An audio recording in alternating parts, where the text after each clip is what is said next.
Hey guys, I hope you're hungry. Welcome back to War Stories here on the Full Innocence channel. My name is Jericho. Today I am joined once again by the Iceman to discuss last night's TLC pay-per-view.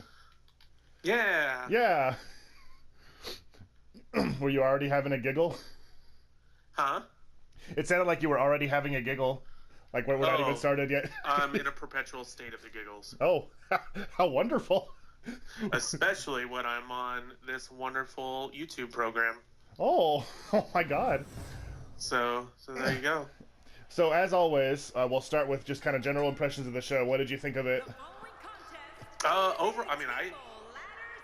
has its problems, but as far as results go, I couldn't be happier. Mm-hmm. Every single match either went the way I wanted it to, or I just didn't care about the match itself. Yep, I totally agree with that. And I do like how, hey, I'm just gonna run in because it's letting me, and I'm the bad guy. I'm doing Styles versus Ambrose for the. Oh, neat. I'm attacking Ambrose during his entrance because I'm mean. That's what he gets. The other point that I would make just about the show is that once again, Raw just can't compete. SmackDown's pay-per-views have been better. There has yet to be a single Raw branded pay-per-view that I thought was better than its SmackDown counterpart for the month. Yep. But we'll see what Roadblock can bring to the table. Oh yeah, we'll see. Christmas Roadblock, Road to the North Pole block. Yeah, that's what it's called. Christmas time, and Roman Reigns is gonna get a big shiny red belt under his tree from Santa. Ho ho, Vince McMahon. Yeah. But that's for us to be sad later on. Yeah, we'll talk to you in 2 weeks about how bad we are about Roman Reigns winning the title. Okay, so what was first was the tag title match. We kick things off with the SmackDown tag titles: Wyatt family versus Beauty and the Man Beast. Oh. And honestly, this was the match I had the most investment in. Yes. You really like Slater and Rhino. Well, Rhino just by association, basically. Yes, absolutely. he could retire tomorrow, and I'll sit like a baby. Shed not a tear. But we both have said a million times like how much we want Wyatt to be on to better things, and I really like his pairing with Orton. Like even though like I can feel it in the air that that Orton will, of course, betray him, and he'll probably win their big blowout match, and it'll suck. Maybe not. I don't think that's a foregone conclusion. It's definitely a foregone conclusion that Orton is just doing this to be a big infiltrate jerk. the Wyatt family, destroy them from within. But I don't think at all that Orton will win. He definitely doesn't need to win. No. But for now, I'm happy to see them together. Like, I mean, I guess it's a little bit silly. Like the first week that it happened, he was like, "Well, if you can't beat him, join him." I was like, "Really? Really? Is that honestly how you feel? How come you didn't join every face team that has ever been against you before, or every heel team? How come you didn't join the Shield?" Because you certainly didn't beat them. I wanted to. They wouldn't let me. I didn't have a vest. What is this Orton voice we're doing? And now he has a cut-off hoodie. Circle of life, my friends. So anyway, I thought it was crazy. So yeah. Like, basically squash them. Like, they win this whole tournament and have the big Cinderella story, and then oh no, these guys know their business. We're And I mean, like I was saying to Jericho a few minutes ago, like it makes sense that two main eventers would handily defeat what is essentially two undercard guys. Mm-hmm. But they've been the tag champions for 3 months. They beat the Usos and American Alpha like it was nothing. Mm-hmm. Yeah, they dominated. They destroyed the tournament. And I do, like, the part of me that just loves tag team wrestling hates that, like, once again, any two main eventers on a good day are way better than any tag team. Like, as much as I like the pairing of Sheamus and Cesaro, like, I still, like, it'll be weird when they're the ones that beat the New Day if that's what happens. Like, you know what I'm saying? Right. Yep.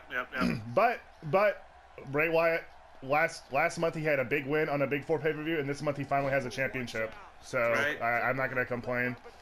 Yeah, definitely not. The biggest critique I can give is that it was so short. It was not a competitive match. It was 5 minutes long. Yeah. I think it would have done Rhino and Slater some favors since they're dropping the titles already. If it could have been a little bit more competitive, and maybe the rematch will be more competitive. Right. And I was pleasantly surprised to see that Rhino took the pin. Oh yeah. Basically every win of theirs, I can't remember a win of theirs in which it was not Rhino that pinned them. So he was always looked at as like the big power in the team, but then he's the one. Right. So I mean, I like it. I like it too, and I'm curious to see like what's going to be next for that team, or what's going to be next for the two of them. Because I feel like Rhino is going to turn on Slater. I don't see him as a long-term face, and then maybe that's how they get Slater over as a singles face. Slater. Mm-hmm.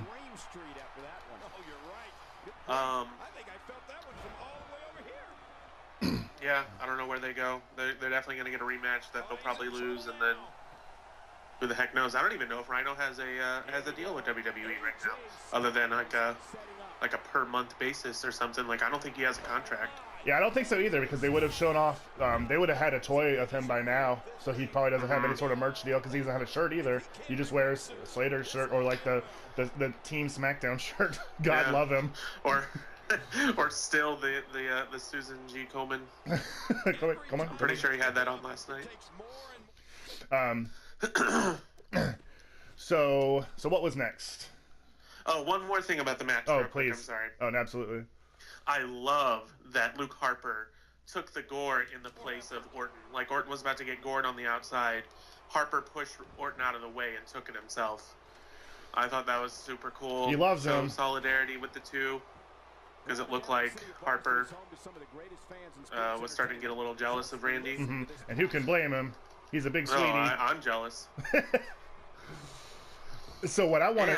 And then go ahead. Orton and Wyatt gave Harper the titles to celebrate with. So it was like, hey, you helped us do this too. Mm-hmm. And I'm thinking maybe they're going to defend the titles Freebird style as well, which I think would be super hot. Oh, yeah, that would be neat. I hope so. What I want to see as a long-term is I still think the story is going to be Luke Harper's jealousy. Because, like... Yeah, definitely. Like, either way, they're the two that were in the match, and Orton is definitely Bray's boy now. Right. But, what I would like to see before Orton and Wyatt do their own thing, at WrestleMania, I want Harper and Rowan versus Bray Wyatt and Randy Orton. And we'll see, like, I don't know how long Rowan is going to be on the shelf, but that'd be real neat.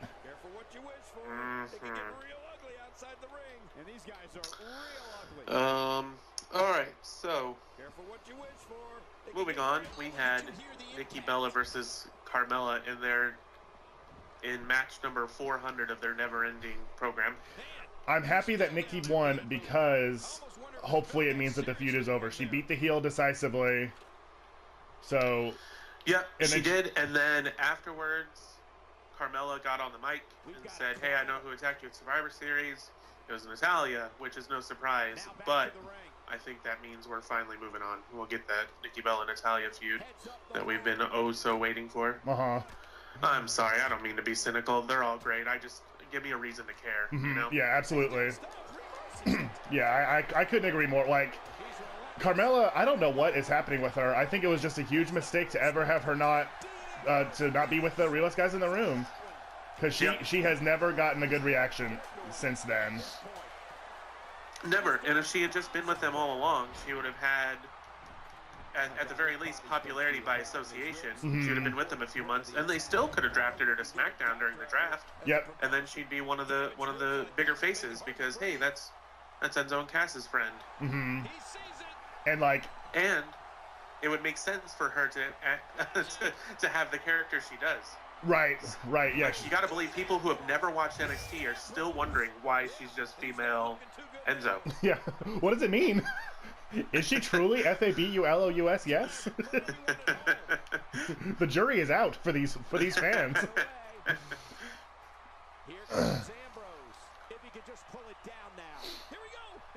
But anyway, so that match was what it was. It was a no DQ, which it's nice to see the women get another specialty match.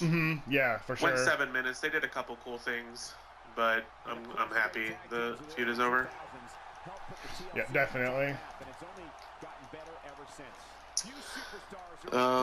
So we go to the third match on the card, and it was Miz versus Dolph Ziggler in what's probably the final match of their feud in the ladder match for the IC title. Yeah, that's what they said. This match was that either way, right. This is it. No more rematches. So I think this is the best feud of 2016. Oh my god. It's been so, every single match has been so good. The promos have been so good. Like, it's had lots of cool twists and turns. Like, I think it's been amazing. The Miz has been, this has been the best year of Miz's career as well. Oh, absolutely. So I was really happy to see Miz still win, but I'm also happy to see, like, I think it would definitely feel like it was really, it has been a really long feud. So I think it's time for it to be done. But I don't know. I loved it while it lasted. Yeah, I mean, I enjoyed I was invested in every single match, mostly because I hate Dolph Ziggler so much, but I mean, I still give him so much credit and so much respect for him. He's come a long way too in the last couple months. Oh yeah. I mean, I knew he always had it. It's just a matter of them letting him. Right. So maybe they'll continue. And what a display of the differences between Raw and SmackDown. Where on Raw, the U.S. title is an ornament for Roman Reigns as he gets his bigger prize, whereas on SmackDown, the Intercontinental title is extremely important and is a focus of shows and pay-per-views. It's maddening. But we're not talking about Raw, so I won't get upset. No. I'll try not to. We're in happy SmackDown. But yeah, it was a great match. A cool, a unique finish. Miz gets the cheap, like they set up two ladders right underneath the championship. And Dolph, for some reason, thought it'd be a good idea to climb both at the same time. And Miz climbs up and low blows him twice and just kind of pushes Dolph off. Get away! Dolph off. Gross.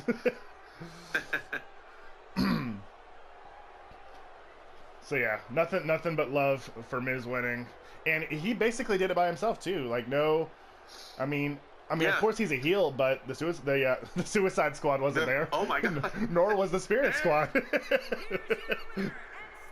Oh my god, Harley Quinn. The Spirit Squad. Oh, speaking of Harley Quinn, was that match next? Oh, it was not. Oh, disappointing. First, we get Baron Corbin versus no, feuding for literally nothing in a chairs match. No wonder I blocked that out of my mind. This was another one of those matches I just could not care less about. I love Baron Corbin. I guess Kalisto has a place in WWE. I can understand why little kids like him, but why are they feuding? I know they've been mean to each other, but why are they being mean to each other? Please stop. Yeah, it's rude. Baron Corbin did, how did he win? He did the end of days onto a whole mess of, a whole omelet of chairs. But before that, to set it up, Kalisto jumped off the top rope. Baron Corbin had a chair in his hand and did a massive unprotected chair shot to Kalisto's face. Oh, jeez. It was like, oh my god, like it was scary to watch. And then he picks him up and does the end of days on top of an omelet. Well, I mean, he deserves it. I'm glad. But yeah, I'm glad that happened. I was really scared that they were gonna have Kalisto win. Yeah, me too. Because like didn't he like attack Corbin to start the feud though? It's all been so weird. It's such a bizarre. I have no idea. And like at first, I couldn't help but love the feud because it meant that Corbin saved Brian Kendrick from an unspeakable fate. But Kendrick suffered an unspeakable fate anyway, so. Yeah. So it was all for nothing. All for nothing. The WWE story.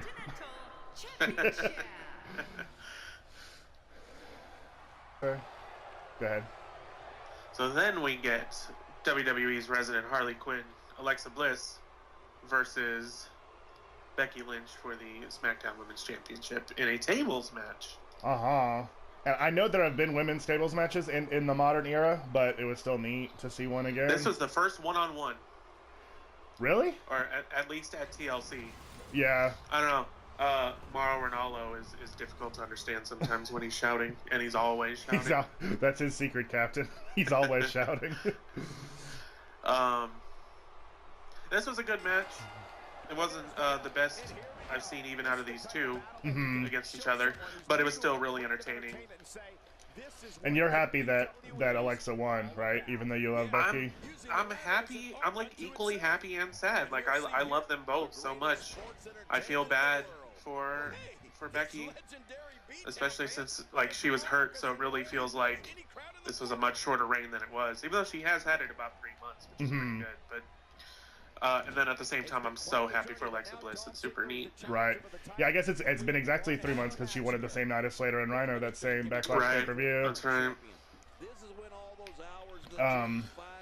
But yeah, I was happy to see Alexa Bliss win. She's one of my favorite divas right now, or my favorite superstars, I should say. So yeah, it was neat. And like we said earlier, it's really good to see that the women can get to do all the different cool stipulation matches, and I think it makes it feel different too. Sometimes in editions of TLC, it's been like so much, like every single match has nonsense going on, and like it's at least has a little different feel when it's the women wrestlers. Yeah, definitely, absolutely. I mean that's one of the novelties of it. But and then I don't know, it's just they did a really good job, I thought, building this match. The promo, the promo. Like the little preview video that they show before matches, before this one, like really, really built it up. Like by the end of it, I was even more excited than I was to start. Yeah, as always, the production team is like the unsung, unspoken heroes of WWE. They just like make good feuds great, and mediocre feuds still get excited about. So next was the main event? Last was the main event, AJ versus Ambrose for the title in a TLC match. Easily match of the night, I thought. And better than Ziggler and Miz. And I would say, yeah, no easy feat. And I would say it's probably the best match we've seen out of the two of them. Oh yeah, absolutely. The one spot that was really nuts to me was the when he put the ladder on one announce table and then put him through the other one. I've never seen that before. That was pretty neat. Oh, it's nuts. Freaking AJ Styles. He's so good. That is not a young man. Yeah, he's what? He's like 46? No, not that old. Oh, he's not that old. Like he's in his late 30s, but 30. Still, to be doing what he's doing is incredible. Absolutely incredible. He also did a like a 450 splash to the outside at one point onto a bunch of crud. A bunch of nonsense. Just insane. And then but the finish came when freaking James Ellsworth, who I've had quite enough of, thank you very much, turned heel on Ambrose. And I guess Talking Smack tells us that it's because he knows he can beat AJ, but he's not so sure about Ambrose. So he's just going to piss off this crazy person that's helped him every single time he's done anything in the company. Because then he can be the champ that runs the camp. That just seems like a lot of stuff to be unsure of. A lot of steps in this. Good ideas are hard, aren't they? They're super hard. So yeah, I mean that was what it was. I mean AJ retains, which was no surprise. I really wish James Ellsworth like there's a spot for people like him to be goofy and mess around and people to get behind, but not in the literal world title picture for months. Yep. Yeah, he's been the focus. He's been the main event of SmackDown for more than a month now, and it's just like. And I know he still gets a pretty big reaction, and people still like him. I'm sure his shirt sells and all that. but it will not take long for the crowds to turn on him and get sick of it, just like we have. You know who else is goofy and gets a big reaction and sells a lot of shirts, but has never been given world title matches except for one because it was a joke? Zack Ryder. Yep. Yeah, how must Zack Ryder feel about James Ellsworth? If only you were more of a loser, Zack. It's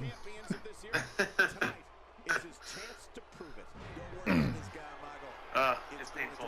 It's getting old. I really hope this is the beginning of the end. I thought the end was gonna be. I thought they were gonna write him off when AJ murdered him in cold blood on SmackDown. Right? Yeah.